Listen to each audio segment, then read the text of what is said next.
가니 나는 어디로 갈까 해는 너를 평생 못 만나게 되면 좀 서운할 것 같아서 허벅지에 송곳질을 해서라도 참을게. 사실은 또 수명이 3년 줄었어. 맞네. 오, 심야 영업 이거 간판 완전 설레는 단어인데. 포스가 처음이에요. 인생 첫 만화방. 밤샘 만화를. 아 근데 인생 난 첫 만화방이라니까? 왜 아무런 반응이 없어? 이런 만화방은 처음인데. 하지만 겐조 앞으로 3cm. 겨우 3cm를 덜 파서 고문을 못 찾을 수도 있잖아. 어서 오세요. 아이고 우리 과학 프로들. 아이고 웰컴 환영합니다. 안녕하세요. 앉으세요. 예, 이쪽으로 오세요. 이쪽으로. 맞는 거죠? 예. 근데 진짜 오랜만이다. 아 오랜만이죠? 네. 만화방. 만화방 진짜 뭐, 오랜만이지. 예, 저의 그냥 소울 스테이지죠. 기차 지금 멈춰 있잖아요. 그러니까요. 저희가 기차가 8개월을 넘게 달리다 보니까 부품들이 조금 버거운 데가 있어요. 교체를 해야 돼요. 그러니까 잠시 정거장에다가 기차를 좀 정비를 좀 맡겨놓고 이쪽으로 모셨죠. 아무래도 만화방 하면 좀 수다 떨기 좋잖아요. 저는 솔직히 처음 와봤어요. 태어나서 만화방을요? 네. 아니 만화방을 안 간 남자가 어딨어 이 세상에. 안 갔던 게 재미가 없어서 관심이 없어서 안 갔던 게 아니라 네. 여기 가면 네. 내 인생 골로 가겠다. 왜? 저는 중독에 너무 약하거든요. 맞아요. 저기 굴로 들어가는 순간 그렇지. 나는 못 나온다. 굴이라고 표현을 하네. 네. 만화방을. 독하다 그걸 또 안 간다고 안 갈 수가 있어요? 또 만화 좋아하잖아요. 저는 학교 제 오피스에 전공책을 다 버리고 만화책으로 채워서 한 300~400권 있어요. 그건 좀 문제인데. 베르세르크 알아요? 베르세르크? 아니요. 나는 어렸을 때 이제 내 감성은 이 기사. 그 캐스커. 그녀를 구해야 돼. 항상 그 인형의 기사 포지션을 난 좋아했어. 고독한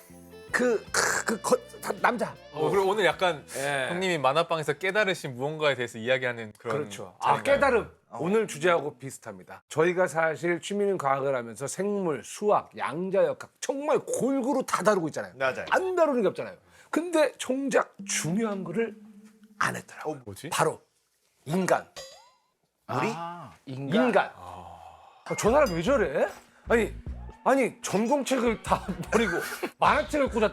저 사람 왜 이래? 나는 왜 이럴까? 나는 왜 그렇게 고독한 천사들만 좋아할까? 인간이 왜 그럴까? 인간은 왜 다 다른데 왜 그럴까? 인간에 대해서 알고 싶었습니다. 그래서 오늘의 주제는 바로 인간입니다.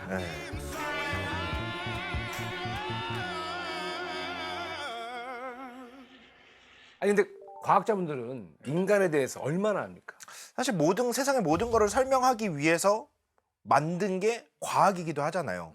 예. 그래서 과학으로 또 인간을 거꾸로 설명할 수 있지 않을까. 오늘 어떤 얘기가 나올지는 잘 모르겠는데 특히 진화적 관점에서 많이 설명할 수 있지 않아요? 그렇죠. 근데 사실 생물학이라고 하는 학문이 생물들에 대해서 연구하는 학문이긴 하지만 약간은 인간을 대상으로 실험을 하기는 어려우니까 저처럼 뭐 선충, 초파리 이렇게 연구를 하지만 결국은 다 인간을 알고 싶어하는 궁금증이 클 것 같습니다. 그렇긴 하죠. 근데 이제 저는 조금 의구심이 드는 게 사실 한 명은 인간보다는 꼬마 선충밖에 모르고 한 명은 종말만 기다리는 매드 사이언티스트고 한 명은 인간이 아닌 블랙홀에 빠져 있고 할 말 이러다 없어요. 보니까 맞아요. 사실 이분들에게 인간에 대한 이야기를 100%를 끌어낼 수는 없을 것 같다. 뭔가 알겠어요. 근데 우리도 알아요. 2%는 부족하다. 물론 저는 여러분들을 믿지만 다시 한번 말씀드릴게요. 오해하지 마세요. 여러분들을 믿지만 그 부족한 2%를 채워줄 새로운 과학자분이 마침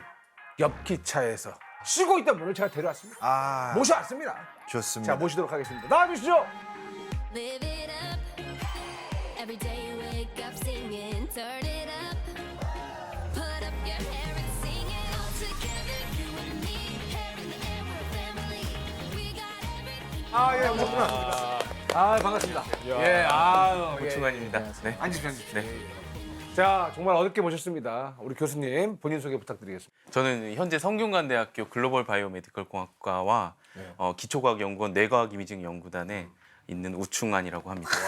우충환 교수님. 자, 우리 교수님께서는 인간의 정서를 연구하는 분으로 제가 일단 알고 있는데 구체적으로 어떤 연구를 하시는 건가요? 자기 공명 영상이라고 아시나요? MRI. MRI. 네, MRI의 어떤 특정한 그 버전이 네. 기능을 보는 거거든요. 그래서 네. 기능 자기 공명 영상을 이용해서 그렇죠. 사람의 뇌 활동하는 뇌를 찍어서 그럼 거기에서 이제 인간의 주관적인 감정이나 통증 이런 거를 읽어내는 브레인 디코딩이라는 연구를 주로 하고 있고요. 야, MRI를 통해 가지고 인간의 감정을 연구도 한다. 물론 그게 과학으로 이제 인간의 감정을 연구한다는 건데 그래서 인간에 대한 궁금증을 풀 수 있게 되는 겁니까? 그렇죠. 그래도 인간에 대한 연구를 하는 학문 분야가 생긴 거죠. MRI 덕분에. 이전에는 이제 뇌 손상이 오면은 어떤 변화가 있느냐 이런 거밖에 못했다가 이제는 이제 살아있는 저희 같은 정상인이 들어가서 온갖 뭐 태스크를 과제를 하면서 이제 느낌을 느끼고 이런 걸 다 연구할 수 있게 됐죠. 네. 지금 우리 치민의학을 보면서 처음 하시는 분들 많을 거예요. 내가 방금 병원에서 찍었던 그 MRI가 그걸로 인간의 감정까지 연구한다는 거는 지금 처음 하셨을 것 같아요. 제가 궁금한 게 있어요. 뭐 궁금하세요? 아, 가끔은 그런 생각이 들어요. 참 한심하다. 왜? 내가. 많은 분들께서 또 이제 인정해 주시는 다이어트. 네, 지금 이제 일일 일식을 하면서 열심히 조절을 한다고 하긴 합니다. 지금은 좀 바쁘니까 못 하고 있는데 예전에는 다이어트 한다고 매일 2시간씩 운동을 엄청 했어요. 식단도 하고. 정말 열심히 했는데 그렇게 한 만큼 더 땡겨. 땡기는 만큼 더 먹어요. 먹으면 안 되는 거 알아. 오케이, 탄수화물 있어, 다이어트 에너미. 그럼에도 불구하고 빵, 과자, 뭐 탄산 엄청 먹습니다. 그리고 또 후회해. 망했다. 그리고 그 다음날 또 열심히 운동해.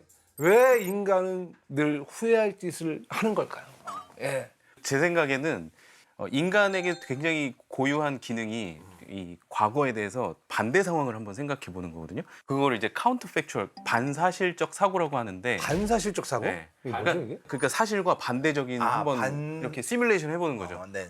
이 그렇게 과거에 가서 다시 내가 이렇지 않았으면 어땠을까를 하면서 미래에 대해서 준비하는 거거든요.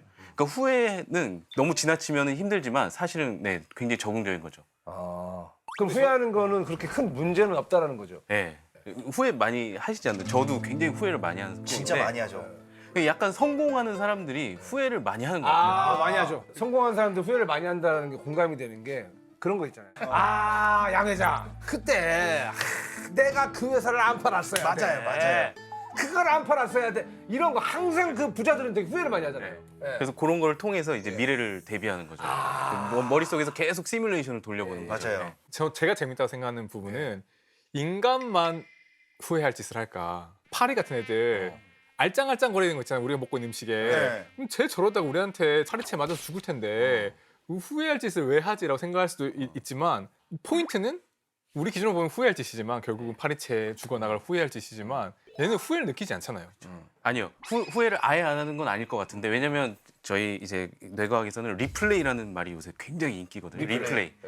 뭐 과거를 돌려보는 거죠. 그렇죠. 근데 이거를 이제 후회라는 감정까지는 아니더라도 쥐들도 하거든요. 리플레이. 과거에 대한 이렇게 리플레이를 쭉 하는데 그걸 통해서 이제 학습의 도구로 쓰는 거죠. 그러니까 학습의 어떤 수준이 있겠죠. 인간은 그렇죠. 굉장히 깊이 들어가서 그렇죠. 감정도 느끼고 과거에 대한 굉장히 깊은 후회와 많은 시뮬레이션을 그렇죠. 통해서 미래에 대해서 더 많은 준비를 하고 학습을 더 효율적으로 한다면 동물들도 하긴 하겠지만 네. 그 수준이 아마 얕지 않을까. 그래서 정도의 차이 아닐까. 근데 이제 우리가 이제 지금 후회할 짓을 한다 말하지만 저는 반대로 선택에 대해서 후회를 한다고 보는 거거든요. 선택. 우리가 미리부터 이걸 하면 후회할 걸 알면은 보통은 그렇게 생각 안 하죠.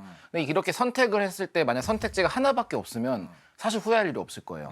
그것만 가니까. 그래서 만약에 얻을 게 많거나 잃을 게 많은 사람일수록 선택지가 다양하니까 그것 때문에 후회가 생기고.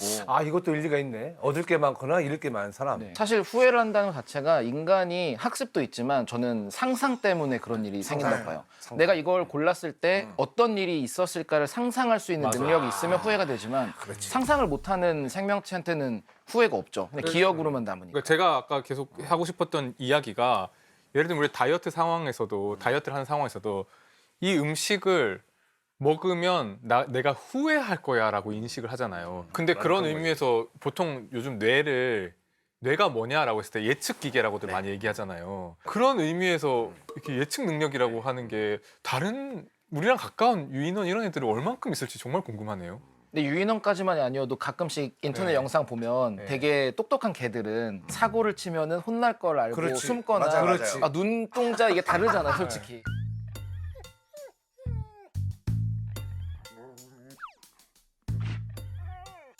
걔네도 현재 편향이 있는 거라니까요. 있네 걔네들도. 지금 너무 이걸 뜯고 싶은 거야. 물어 뜯고 싶고 하고 싶은데 이제 나중에 미래에 흐릿한 거지. 근데 그 순간이 현재가 되는 거죠. 이제 현재 편향이란 말 자체가 되게 인간 중심적인 관점이라 생각하는 게 미래라는 건 사실 존재하지 않잖아요. 우리는 현재만 살지 미래라는 것은 우리가 의식적으로, 그러니까 인지적으로 재구성해낸 거잖아요. 근데 미래가 존재한다 봐야 되는 거 아니에요? 미래는 존재하지 않아요. 시간선이 있으니까 당연히 미래가 있고. 야, 큰일 났네. 이거 멤버가 오늘 바뀌겠는데? 이상하게 한 명만 지금 안 맞네, 다?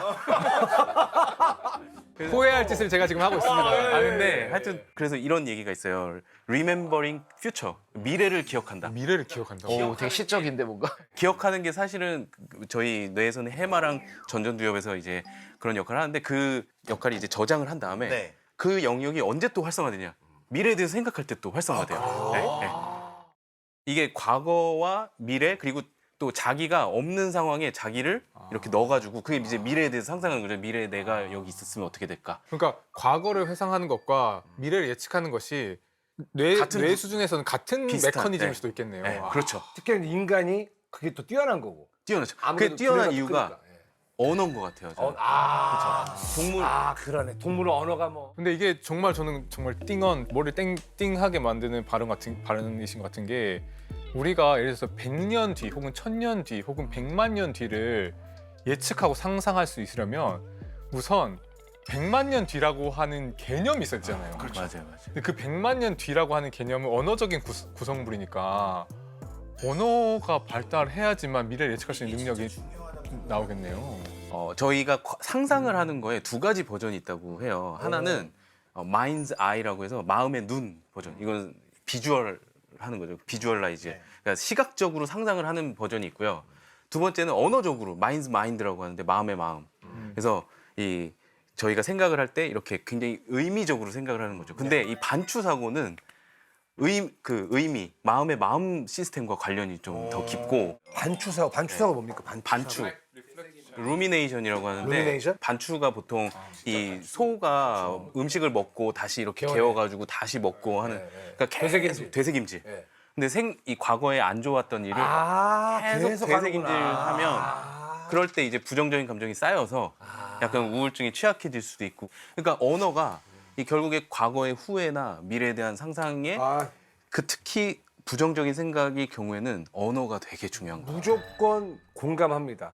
저도 항상 되게 궁금하고 하면서도 잘 정확하게 정리가 안 되는 부분이 이 인간 마음하고 언어의 관련성이 정확하게 어떻게 관계가 돼 있는지에 대해서 좀 설명해 주시면 좋을 것 같습니다. 네, 인간이 언어가 생김으로 인해서 그 상상력이 훨씬 더 증폭됐다는 생각을 하고 있고요. 본능적인 어떤 욕구나 감정 같은 게 있을 수 있는데 그것과 다르게 인간에게는 언어 때문에 개념적인 감정이 생긴 거죠. 이 언어 자체가 저는 이 세상을 보는 어떤 내적인 모델 같은 것, 이 세상이 이렇게 흘러가고 이 세상은 어떻게 분류돼 있고 나의 감정은 이런 종류가 있고 이런 거를 다 이름 짓고 명명하고 분류하고 이런 거에 이제 그 다 언어가 사용되는 것 같아요. 그러네요. 그럼 언어는 그렇게 되면은 이제 잘 설명도 할 수 있지만 틀린 것도 굉장히 많아지거든요. 맞아. 네. 개념적인 어떤 욕구, 개념적인 어떤 상상을 통한 감정 이런 것들이 생겨나는 게 또 굉장히 마음을 풍부하게 해주지만 그럼에도 불구하고 또 틀리는 게 계속 생기는 거죠. 자, 그러면 이제 또 애초에 우리가 이제 후회할 짓을 안 하면 된다. 그러면 어떤 분들은 아니 계획을 잘 세우면 후회할 일도 없지 않겠느냐 뭐 이렇게 말씀하시는 분들도 계실 텐데 근데 중요한 거는 인간은 왜 계획한 대로 실천하지 못한 걸까요? 저도 계획을 세우고 사실 잘 못 지키는 편인데 그럼요. 근데 요새 계획을 잘 안 세우는데요. 이거 맞는 말이에요. 이거 경험에서 나오시는 거예요?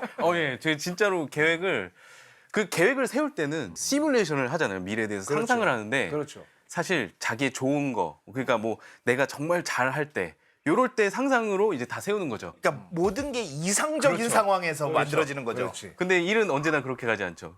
이 예상 못한 상황들이 나오는 거죠. 그때 뭐 예를 들어서 갑자기 배가 너무 고파.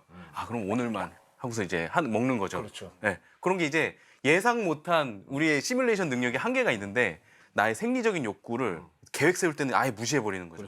근데 저는 되게 궁금한 게 계획을 세우는 거는 진짜 인간만 하는 행동 아닌가? 아니, 늑대들. 아. 사냥할 때. 사냥 플랜 짜요. 다 하잖아요. 진짜 꼬마 순충밖에 모르네. 저는 여기에 대해서 어떤 생각을 했었냐면 인간이 이렇게 계획적인 생물이 된 거는 아마 농사 때문이지 않을까. 농사. 왜냐면 오, 보통 예. 동물들은 그냥 자연의 리듬에 맞춰서 살아가면 되고 그렇죠. 원래 DNA가 준 본능에 따라서 그냥 살아가면 뭐 그 자연 선택이 부여한 그 능력치에 따라서 살 수 있을 텐데 농사는 인위적으로 사실은 여러 가지를 해야 되잖아요. 뭐 물도 주어줘야 되고 잡초도 제거해줘야 되고 하니까 자연적인 리듬 말고 인간적인 리듬이라는 거를 만들어내면서 계획이라는 게 좀 진화하지 않았을까? 약간의 그런 생물학적인 진화보다는 문화 진화가 중요하지 않았을까? 저는 생각을 어렴풋하게 했거든요. 그래서 약간 그런데 장기적인 계획이고 사실 저는 인간이 계획을 세우는 게 중요해지면서 계획이 스트레스가 된 거는 실내에서 조명을 사용하게 되면서라고 생각해요. 실내에서 조명. 아니면은 해가 떠 있는 동안만 활동하고 그 다음에는 무조건 숨어 있어야 돼. 이거 좋은 말인데요. 그러네. 인간의 활동 시간이 늘어나니까 어떻게든 그걸 쓰려는 사람과 또 원래 해야 될 그 일을 미루는 사람이 생기고 실내에 불이 들어오기 시작하면서 이제 인간이 좀 더 계획이 많아지기 시작했다. 이것도 농사랑 저는 마찬가지라 생각하는 게 자연적인 리듬에서부터 독립적인 삶을 인간이 더 살 수 있게 된 거잖아요. 우리가 만들어낸 광원에 의지해서 생활할 수 있게 되니까 자연으로부터 독립을 할 수가 있게 되고 그게 결국 계획이 아닐까 저는 그렇게 생각을 했거든요. 그 저는 보통 이제 생각을 할 때 그 두 가지 큰 측면에서 생각을 하는데 진화를 통해서 저희가 얻게 된 DNA가 가지고 있는 어떤 능력 그리고 발달을 통해서 평생 전생애를 통해서 이제 얻게 되는 능력이 이 두 가지 측면에서 늘 발달이라고 하는 건 학습을 포함한 그렇죠. 학습을 포함하는 거. 거죠. 그 두 개를 좀 분리해서 생각해보면 동물도 가지고 있지만 이 문화적인 어떤 학습을 통한 계획 능력은 이 언어로 엄청나게 폭발적으로 일어난 거는 인간에게. 근데 거꾸로 그러면 예를 들어서 영장류나 유인원한테 언어를 가르쳐 주거나 발달시키게 되면 그 친구들도 이렇게 더 옛날에 예. 그 원숭이 높아질까요? 왜 엄청 똑똑한 원숭이들이 있더라고요. 있어요. 네. 까마귀도 다 똑똑하게 계획 세워서 도구를 인간이 사용하는 도구를 다 사용할 수 있는. 그러니까 어떻게 보면 인간과 같이 살다 보면 동물들도 능력이 있으면 네 계획을 세울 수 있는.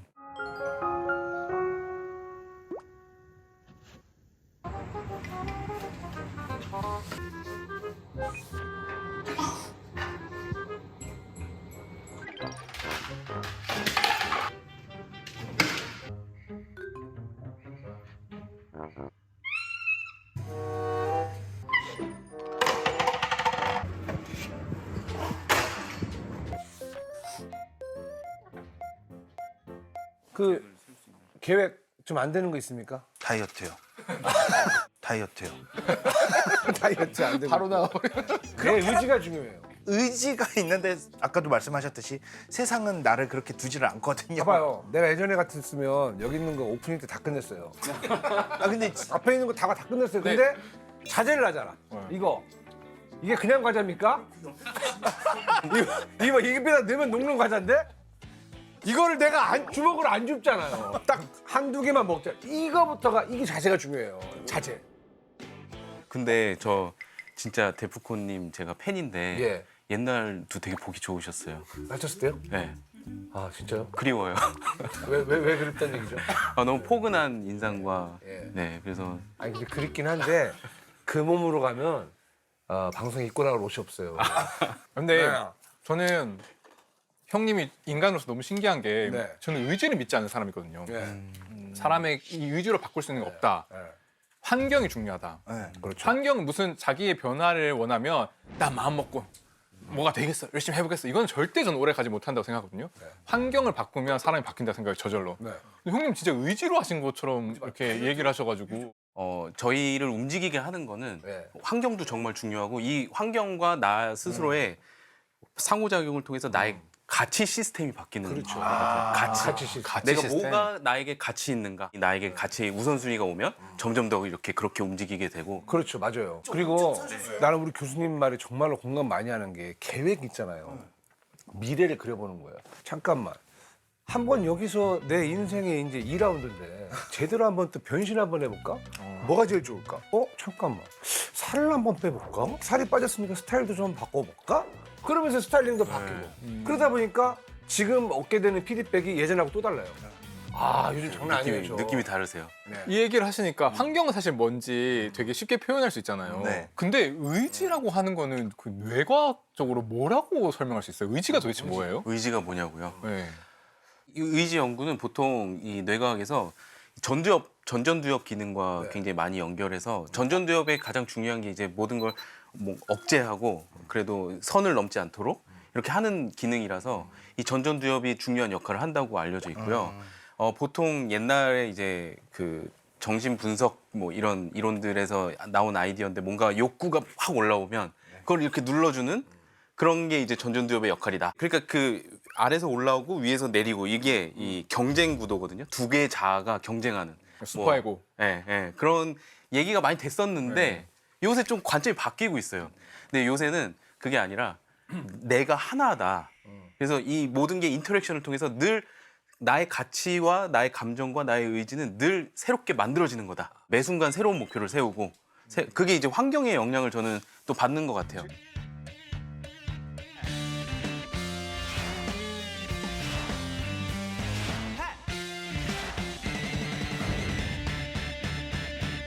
자, 인간은 도대체 왜 이럴까에 대한 이야기들을 저희가 이제 다루고 있지 않습니까? 네. 인간에 대해서 이야기를 다루고 있는데 저희가 그래서 이제 우리 제작진들한테도 질문을 좀 드렸고 모아봤어요. 오. 저희 제작진들한테. 여기 지금 다 받은 게 이 카드입니다.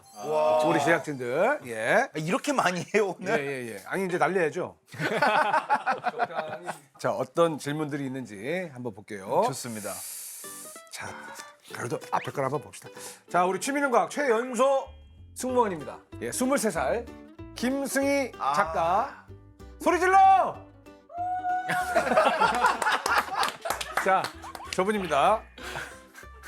인간의 마음은 왜 변할까요? 라고 질문을 해주셨어요. 김승희 작가가 누군가를 만났는데 그 사람이 예전 같지 않고 나도 예전 같지 않고 뭐 그런 거 아닐까? 그렇죠. 예, 뭐 추측을 해봅니다. 예, 뭐 포괄적인데 인간의 마음은 왜 변할까요? 예. 네.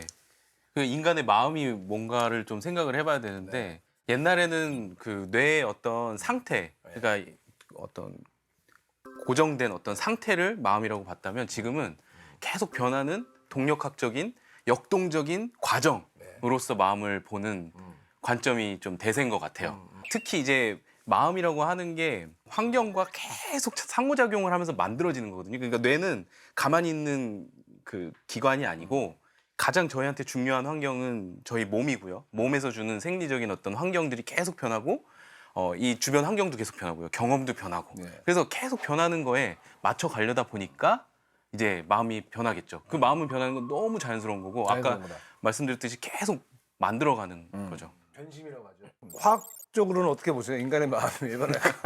사실 마음을 화학적으로 생각해 본 적은 없는데 저는 솔직히 마음이란 게 별게 아니라고 봐요.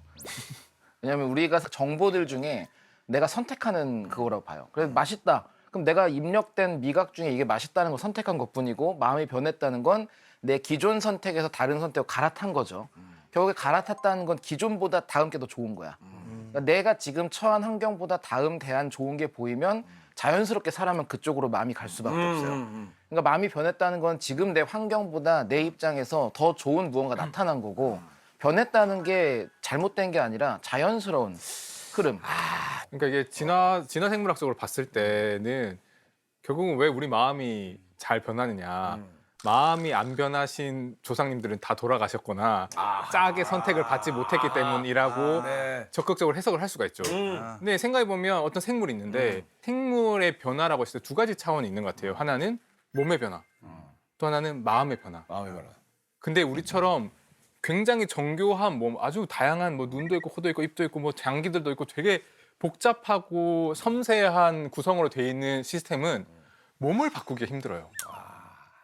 갑자기 우리가 피아노를 쳐야 되는데 피아노를 잘 치기 위해서 맞아요. 손가락이 40개가 될 수는 없잖아요. 그렇죠. 그러니까 결국은 변화무쌍한 환경에 대응할 때 몸 자체가 바뀌는 게 아니라 몸을 사용하는 방식. 저는 그게 결국 마음의 역할이라고 생각하거든요. 몸이라고 하는 것을 우리가 일단 한번 성숙하고 나면 잘 변하지 않기 때문에 그렇죠. 마음이 잘 변해야지 환경 변화에 잘 대응할 수 있다. 사람의 마음은 변하는 게 맞다라는 게 이제 어쨌건 저희가 해드릴 수 있는 얘기인데, 근데 이제 인간의 마음은 뇌라고 보면 될까요? 아, 그것도 굉장히 좋은 질문인데. 예. 제가 사실 그 좋아하는 노래가 장기하 씨의 사람의 마음. 사람의 마음. 사람의 마음이 그게 앨범명인데 그 앨범 자켓에 뭐가 있냐면 심장이 딱 있거든요. 그래서 그 논쟁이 있어요. 뇌냐 심장이냐. 저는 심장에서 시작돼서 뇌에서 끝난다 뭐 이렇게 생각을 하는데 심장에서 시작된다고 생각하세요? 그러니까 심장에서 시작된다기보단 몸에서 시작되고 동물들은 의식하지 않아도 마음이 저는 있다고 생각하거든요. 진화를 통해서 이 모든 생명체가 공유하는 마음이 있고 인간에게는 특별하게 이 마음을 자각할 수 있는 그 마음까지 있죠. 네. 교수님, 마음은 어디에 있다고 생각하세요? 뇌, 가슴, 어디? 저는 역시 뇌에 있다고 생각하고요. 결국엔 우리가 마음이라 가슴이라 했으니까 그걸 저는 이제 심장이라고만 이야기를 한다면 심장보다는 뇌가 의미가 있다고 봐요. 왜냐면 심장은 잠깐 멈춰도 그 심폐소생을 하거나 인공심장으로 대체하면은 살아날 수가 있지만 뇌가 멈췄다고 인공뇌로 대체하면 그건 같은 인간이라 볼 수 없을 거라고 보기 때문에 결국 그 모든 게 우리를 우리답게 만드는 거라면 뇌라고 보는 게 맞지 않을까. 저는 뭐 마음은 결국에는 아까 말씀하신 것처럼 우리가 인풋이 들어와서 이 들어오는 정보를 처리하고 네. 그 과정에서 남겨지는 부산물이라고 생각을 해요. 저도. 그냥 마음이 우선돼서 모든 걸 이끄는 게 아니라 우리가 모든 걸 처리하고 생각하는 걸로부터 남겨지는 여운이라든지 뭐 선택지나 감정이나 이게 다 마음이라고 봐서 마음에 너무 휘둘리는 것도 그리 좋진 않는 것 같다라는 생각을. 어쨌건 좀 마음을 좀 잘 다스리세요. 그게 관건입니다. 네. 우리 김승희 작가님, 지금 갈아탈 누군가가 생겼다면 정리는 잘하고 마무리는 잘해야 돼요. 누군가한테 정말 상처를 주면 안 되고. 자, 변하는 건 이상한 게 아니니까 죄책감 느끼지 말고요. 갑자기 나는 솔로 MC가 되신 것 같아요. 23살이니까. 사람의 마음이란 어렵고도 어렵구나. 자, 우리 미세 플라스틱 그 심원준 박사님 기억나시죠? 네네네. 예, 그 박사님이 그때 오셨을 때 아드님이 녹화장에 같이 오셨었거든요. 몰랐네. 예. 크시더라고요. 그 아드님이 질문을 남기고 가셨습니다. 그새? 네. 인간은 왜 사랑을 하면 바보가 될까요? 사랑 안 해도 난 바본데? 난 늘 바본데? 그냥. 근데 왜 사랑을 하면, 물론 사랑을 하면 더 바보가 되겠죠. 예, 그냥 안 보여, 아무것도. 그렇죠. 왜 그럴까요? 실제로 바보가 되는 게 맞긴 해요. 사랑에 눈이 멀어버린. 그것 때문에 이성적인 판단에 제대로 못하는. 근데 원래 그 전전두엽 쪽이 약간 이성적 판단이나 사고에 관여를 하는데 사랑에 빠지면 여기 기능이 좀 마비가 돼요. 원래 그래요? 네. 구조상? 그러면서 보통 이 도파민 수용체가 좀 더 활성화되고 해서 집착하게 되고 그 과정이 이제 연애 초기 한 100일 정도가 그런 과정이고 지나면 슬슬 풀리잖아요. 그때부터 이제 도파민 수용체가 우리 도파민 때 얘기한 것처럼 적응을 해가지고 조금씩 내려가면서 그 대신에 이제 옥시토신 같은 다른 정이나 사회적 관계랑 연관된 의리 호르몬. 그렇죠. 그게 나오면서 이제 연애가 정으로 넘어가요. 그러면 연애가 정으로 넘어가는 기간이 한 100일 정도 보시네? 뭐 사람마다 다르겠지만 그 가장 맹목적으로 바보가 되는 건 보통 한 100일 정도. 얼마- 저 결혼은요? 연애는 정인데 결혼은 어떻게 됩니까? 무정입니까? 결혼은 그 정에 예. 그 사회적 제도 장치가 부과된 거라고. 그러니까 제 생각에 이 맥락에서 바보라는 뭐 저희가 만날 수 있겠지만 이 맥락에서는 그것만 보이고 나머지가 잘 안 보이는 거. 그렇죠. 그러니까 그 내가 뭐 쟁취하고 싶은 사랑, 그것만 보이는 상황. 그래서 약간 목표에 과몰입한 상태? 그런 게 약간 그 사랑에 빠진 바보의 어떤 상황이 아닐까 싶은데 그 뇌 안에 있는 이 피질이 이제 바깥쪽에 있고 피질 하역력들이 있거든요. 거기에 이제 되게 중요한 영역이 선조체라고 있어요. 선조체요? 네. 스트라이럼이라고. 그 줄무늬체. 네, 맞아요. 스트라이럼. 하여튼 그래서 그 선조체가 되게 하는 역할이 두 가지가 있는데 하나는 라이킹, 좋아하는 거, 즐거워하는 거. 그러니까 이거는 좋은 감정을 느끼는 거죠. 그 다음에 다른 하나는 원팅, 내가 원하는 거. 이 두 개가 사랑에 빠지면 바보가 되는 거는 이 원팅 시스템이 엄청 원팅 시스템. 네, 내가 원하는 시스템. 그게 도파민이랑 관련된 건데 보상과 동기, 모티베이션의 시스템이거든요. 그 시스템이 엄청 이 활성화가 활성화가 돼 있기 되니까 때문에. 내가 이거 가져야 된다. 약간 물건 소유욕. 그렇죠. 야, 있죠. 네, 그래서 목표 과몰입. 그래서 다른 건 잘 안 보이고 다른 목표가 이제 작아지는 거죠. 근데 그것밖에 안 보이는 건 약간 중독에 네. 대한 그런 것도 비슷하죠. 가겠네요. 네. 이게 콩깍불이 쉬었다, 콩깍지가 쉬었다 그러잖아요. 그런 것처럼. 그렇죠. 그래서 이제 원팅 회로가 라이킹과 완전 분리가 돼 버려서 그런 걸 이제 중독이라고 보통 하는데 예를 들어서 처음에는 즐거움과 이 원팅이 원함이 같이 가거든요. 그렇죠. 근데 이 즐거움은 점점 없어지고 원팅은 점점 높아지고 이런 상황이 오는 거죠 뇌에서는. 그 반대로 되면 어떻게 돼요? 반대로 원하진 않는데 너무 좋아져 버리면. 원하지 않는 좋아한다고? 네, 그러니까 지금 분리가 되면 별개로 되면 반대로도 작용할 수가 있을 그럴 거잖아요. 수도 그럼 있을 어떤 텐데. 일이 그거 굉장히 신박한 생각이고 원하지 연구를 해봐야 되겠죠. 지금 우리 심원준 박사님 아드님이 현재 누군가한테 지금 돌진을 하고 싶어하는 마음이 좀 있는 것 같긴 합니다. 근데 원팅 유전자 때문에 저같이 이제 이 중년인데 결혼하지 않은 사람들은 또 이게 미래를 위해서 달려가다 보니까 계획을 한 게 있기 때문에 쉽게 바보가 되지는 않다. 그러니까 바보가 될 수 있는 그 기분도 얼마나 소중한 것인지 많이 느끼시길 바라겠습니다. 예.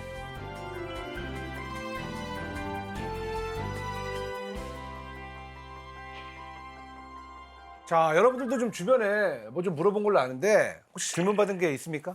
와이프가 인간은 왜 말을 듣지 않는가?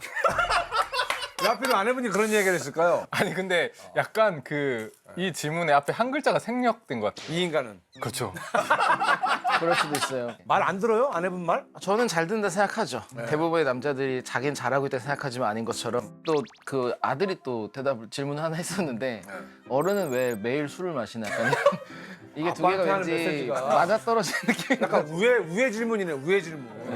아니 근데 왜 매일 술을 드세요? 술도 잘 매일은 안 못하시는데. 매일은 안 먹고요. 원래 그 술을 인간이 왜 먹게 됐을까? 이것도 연구한 사람들이 엄청 많았을 거잖아요. 그 중에 제일 흥미롭고 유명한 게 술 취한 원숭이 이론이라는 게 있어요. 아, 술 취한 원숭이로? 네, 원숭이들 같은 이런 영장류가 술에 취해서 돌아다니는 걸 보고 인간이 얘네가 뭘 먹고 이런 걸까 봤더니 많이 익어서 과숙성된 과일들을 먹고 그럼 얘가 과발효되면서 이제 술이 생긴 거예요. 네. 그거를 먹고 나서 이렇게 됐다. 그럼 원숭이 왜 먹었냐?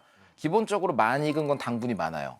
우리 바나나나 사과도 덜 익었을 때는 단맛이 없다가 익으면 당분으로 분해가 되고 더 익으면 그게 알코올이 되는데 알코올은 연료로도 쓰잖아요, 보통. 그 자체도 칼로리가 높아서 생존에 유리했을 거다. 열 온기를 얻기도 쉽고. 그래 인간도 그걸 먹게 됐고 결국 술을 먹는다는 건 모든 생명체의 필연적인 그 우주의 의지가 작용하는 그런 거라고 저는 생각하기 때문에 이 먹는 거는 뭐 자연스럽다. 그러니까 술을 먹으면 기본적으로는 그 전두엽의 억제 기능이 좀 약화되거든요. 그래서 이제 통제력이나 뭐 이런 게 조금 내려가는 거죠. 그러면 이제 보통 스트레스가 좀 풀리는 기분이 들잖아요. 네. 그럴 때 이제 도파민도 나오고 뭐 그렇게 하면서 이제 아까 말씀드렸던 라이킹과 원팅, 오피오이드 시스템도 약간 활성화되고 그래서 오피오이드면 그 아편 아니에요? 아편인데 아편?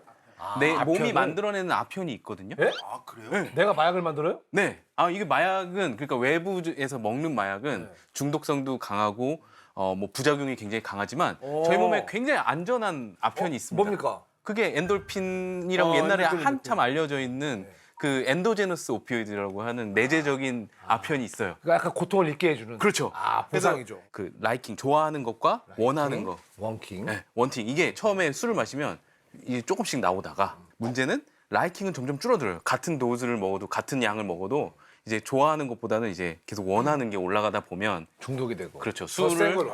계속 원하게 되는. 근데 이게 몸이 주는 보상은 그러니까 몸에서 나오는 내재적인 보상은 굉장히 안전해요. 아까도 말씀드렸듯이 이제 몸은 지나치면 스스로 억제를 하니까. 돌아가거든요. 항상성이 살아있죠. 그래서 과도하면 돌아가는데 이차적으로 얻어지는 보상들은 이 만족을 몰라요. 1차적 보상이 뭐고 2차적 보상이 뭔지 한번 정리해 주시겠어요? 1차적 보상은 진짜로 나의 내가 어떤 움직여서. 웰빙과 나의 항상성과 나의 어떤 진짜로 나에게 좋은 거 필요할 때 에너지를 먹는 거 이런 거 다 좋은 거잖아요. 가장 나의 몸에 가장 적정한 상태를 유지하는 거. 그 항상성에 도움이 되면 일단 1차적인 보상이 있는 거죠. 그게 궁극적으로 하면 생존이죠. 살아남는 거. 근데 이제 2차적인 것들은 다 그거의 부산물로 예를 들어 돈이 많으면 항상성 지킬 가능성은 높아지죠.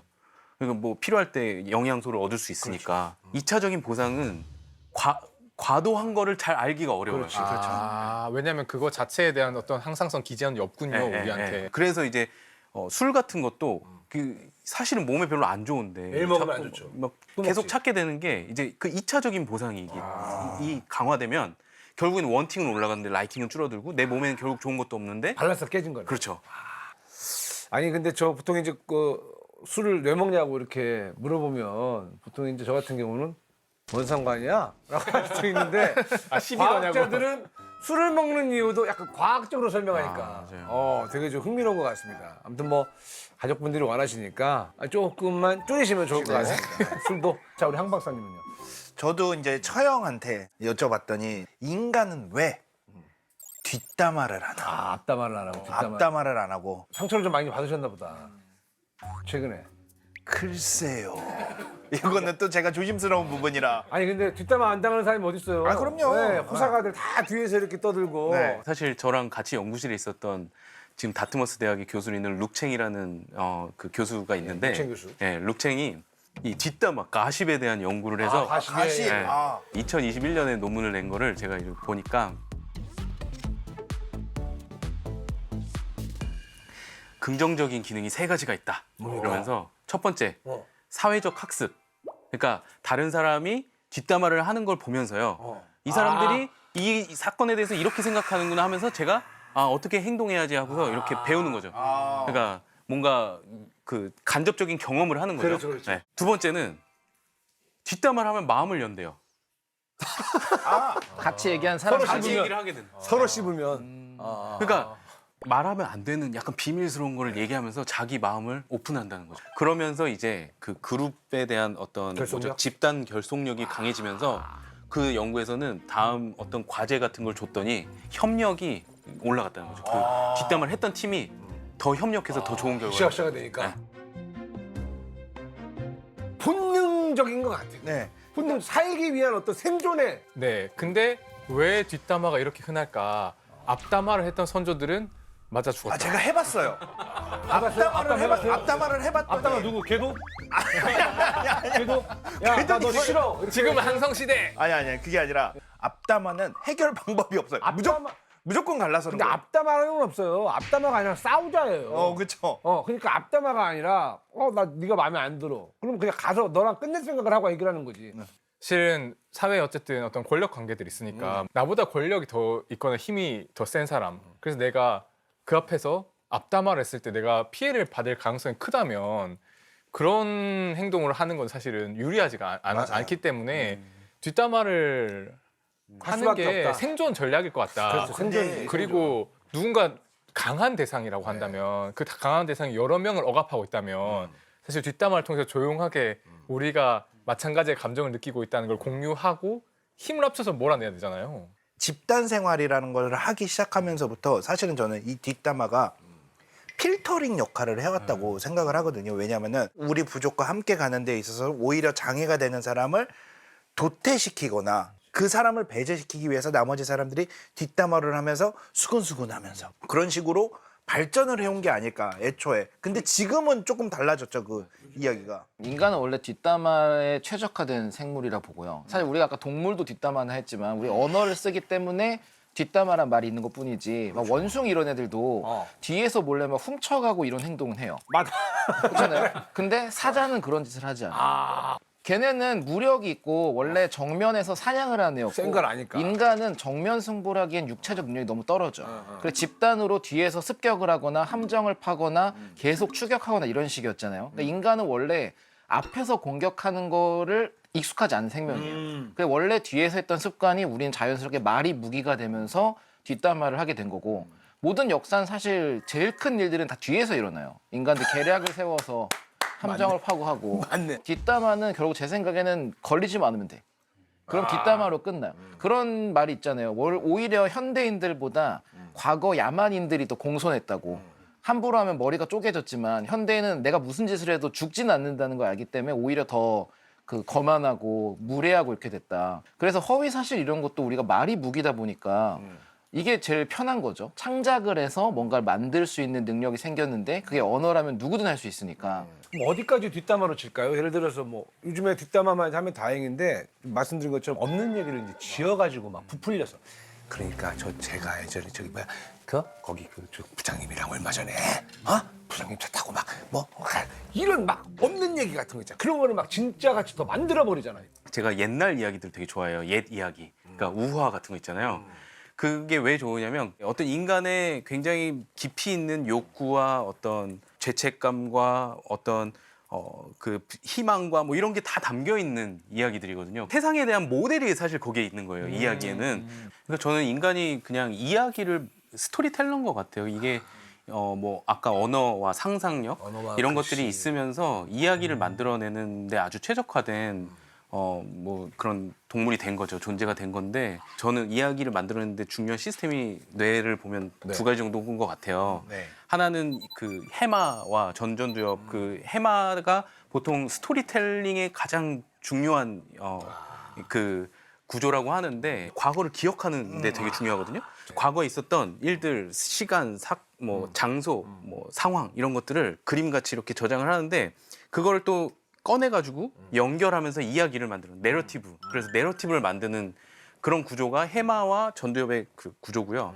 거기에 약간 흥미를 끼워 넣는 게 저는 선조체와 전두엽. 요 구조는 또 이제 도파민 때 배우셨을 것 같은데 뭔가 예측한 것보다 좀 다른 게 있을 때 활성화가 되는데 두 가지가 딱 합쳐지면서 즐거운 이야기라는 게 놀라운 이야기 뭐 이런 게 생기는 거거든요. 해마 구조와 내러티브와 흥미, 선조체가 만나서 이 엄청난 파워풀한 지금 이야기들을 양산해내고 있는 것 같아요. 근데 그게 부정적으로 사용되지 않고 저는 정말 긍정적인 방향으로도 이야기들이 만들어내질 수 있잖아요. 뒷담화도 오히려 좋은 얘기를 뒤에서 전달했으면 맞아요. 좋겠어. 저 친구 이번에 대단했어. 이런 이야기를 오히려 하는 게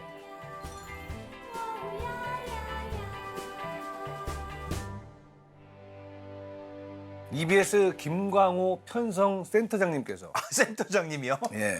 인간은 왜 비합리적인 결정을 내릴까요? 자, 비합리적인 결정. 이거 안 되는데 안 됩니다. 그거는 그렇게 하시면 안 돼라고 하는데도 됐어 할래. 버튼을 누르잖아요. 네. 왜? 왜 그럴까?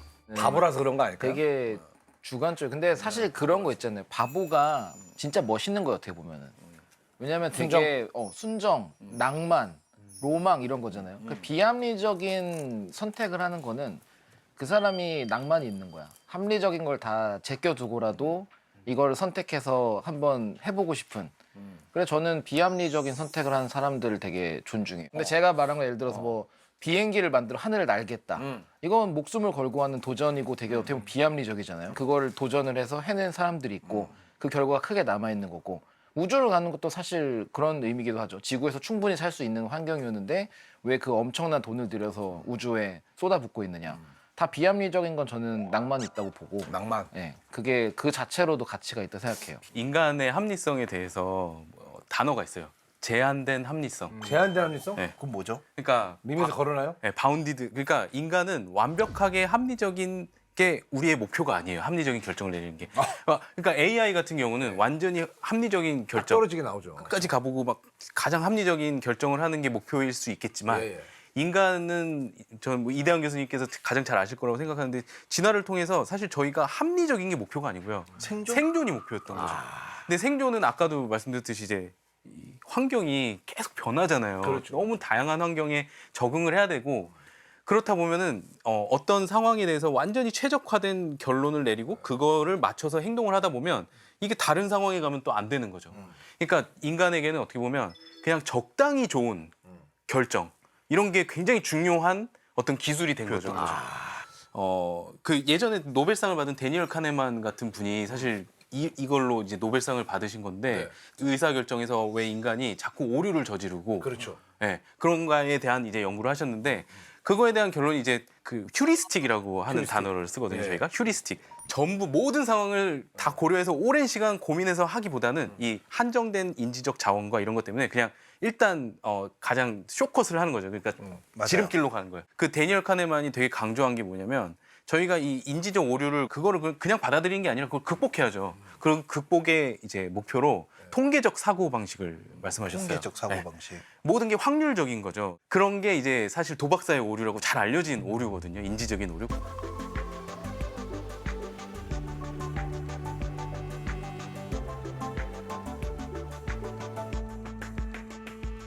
로또 잘 나오는 집 이래가지고 항상 네. 줄 서 있는 집 저희 집 앞에도 있거든요. 로또는 랜덤이에요. 아무 데서나 사도 전혀 상관이 없어요. 독립이죠. 독립. 네, 모든 독립인데 사건이 독립 사건. 그럼에도 불구하고 거기서 많이 나오는 이유는 사람들이 많이 사니까 거기에서 많이 뽑혀서 나가는 거예요. 이게 비합리적인 사고죠, 어떻게 네. 보면은. 그래서 요새는 AI한테도 이 인간의 어떤 제한된 합리성, 비합리적인 행동을 오히려 모사하게 만들고 거기서 나타나는 게 어떤 건지 인간만의 어떤 고유성이 뭔지를 연구하려고 그런 시도도 있어요. 오히려 AI를 이용해서. 네, 이야기를 하면 할수록 인간은 정말 복잡하고 섬세한 맞아요. 그런 존재들이다. 그때 우린 진지했어 커다란 풍선 타고 우주로 가고 싶었지만 쓸데없는 생각하지 말라는 어른들의 큰 소리 들을 생각은 없었지만 그대여 날 깨워주고 자, 이제 우 교수님한테 질문을 좀 해보도록 하겠습니다. 인간의 감정에 대해서 연구를 하셨는데 인간이란 어떤 존재인가요? 제가 이거 들고 네, 마이크. 예. 네, 인간이란 굉장히 오묘하고 매력적인 존재. 오묘하고 매력적인 저는 정말 근데 인간을 알고 싶어서 이 연구 주제를 잡았고 네. 그래서 이제 심리학을 하면서 뇌과학까지 이제 갔는데 나에 대해서도 더 궁금해지는 시간이었던 맞습니다. 것 같아요. 앞으로 더 연구할 게 많을 거라는 생각이 네. 드네요. 저는 인간이란 어떤 존재인가라는 질문을 던지는 존재라고 생각해요. 그리고 이런 고민을 하는 존재가 이 우주에 출현했다는 것 자체가 저는 제가 생각하기에 과학자로서 가장 심오하고 흥미로운 질문. 맞아요. 우리는 왜 우리 존재가 어떤 존재인지를 고민하고 또 과학이라고 하는 것이 결국은 거기서 시작된 거라고도 볼 수 있으니까. 아니 그나저나 기차가 지금 점검 중이라 네. 예 잠깐 저희가 이제 기차에서 만나뵙지 못했는데 우리 우 교수님은 저희가 특별히 프리패스권을 드릴게요. 그래서 언제든지 수다가 떨고 싶다 네. 하시면 그냥 타시면 됩니다. 네. 말씀하시고 대포권 지인입니다라고 타시면 아시겠죠? 진짜 예, 그렇게 오시면 됩니다. 네. 오늘 정말 좋은 시간이었어요. 감사합니다.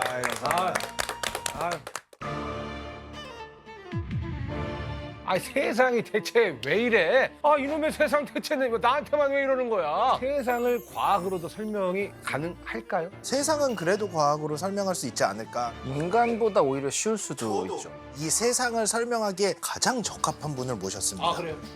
세상은 어쩔 때는 좀 불공평하다라는 생각이 듭니다. 세포들마다도 운명이 달라요. 그 운명이 딱 갈리는 거예요. 아, 그 순간에 운명이란 표현을 써요. 발생해서. 세상은 왜 이렇게 복잡한지. 답이 이건 명확하죠. 실제로 복잡하니까. 명쾌했네요. 세상은 복잡해질 수밖에 없어요. 왜요? 전력학 제2법칙. 연력학 제2법칙이요? 2법칙. 세상이 왜 이 모양인지 이것이 궁금했는데 답이 여기까지 갈 줄은 몰랐습니다. 이렇게 복잡한 세상 그래도 우리 살아갑시다. 예.